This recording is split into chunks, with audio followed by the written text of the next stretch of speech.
تحریک لبیک پر پابندی پہ اور اہل سنت کو درپیش دیگر مسائل پہ سیر حاصل گفتگو کے بعد جو فیصلے فرمائے وہ آپ ذرا سن لیں، اور امید ہے کہ آپ کو تھوڑا سا اطمینان حاصل ہوگا۔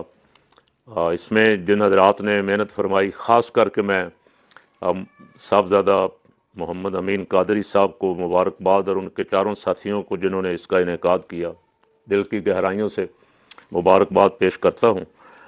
ایک تو انہوں نے پہلا مطالبہ اعلامیے میں یہ کیا کہ سانحۂ مرید کے پر عدالتی کمیشن قائم کیا جائے۔ دوسرا فیصلہ یہ کیا کہ 25 جنوری 2026 کو مینار پاکستان لاہور میں ملک گیر سنی کانفرنس ہوگی، اور اس میں اہل سنت کو درپیش مسائل کے بارے میں عوام اہل سنت کو لائحہ عمل دیا جائے گا۔ تنظیمات اہل سنت پاکستان کے وفد کے ساتھ اعلیٰ حکومتی عہدیداروں کے مذاکرات میں طے پانے کے باوجود مساجد، مدارس اور خانقاہیں کھولنے، خطباء و علماء کو رہا کرنے کا وعدہ پورا نہیں کیا گیا۔ اس پہ تبصرہ نہیں کرتا ابھی، پہلے آپ کو سنا لوں۔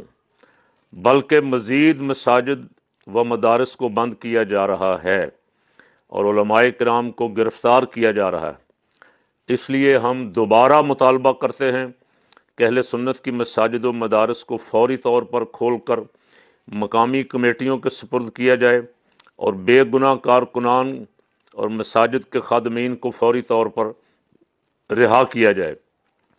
پنجاب حکومت کی کارروائیوں سے یہ تاثر پختہ ہو رہا ہے کہ یہ صرف ٹی ایل پی کے خلاف آپریشن نہیں بلکہ پورے اہل سنت کو نشانہ بنایا جا رہا ہے۔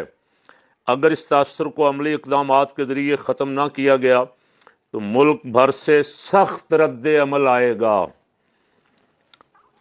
تیسری بہت اہم چیز، تحریک لبیک پاکستان پر عائد پابندی کو مسترد کرتے ہیں۔ تمام تنظیمات اہل سنت نے پنجاب اور وفاقی حکومت کی طرف سے عائد کی گئی پابندی کو مسترد کرنے کا اعلان کر دیا ہے۔ حکومت ریفرنس سپریم کورٹ میں پیش کر کے پابندی کے جواز کو ثابت کرے، سانحۂ مرید کے پر عدالتی کمیشن قائم کیا جائے اور ذمہ داران کا تعین کیا جائے۔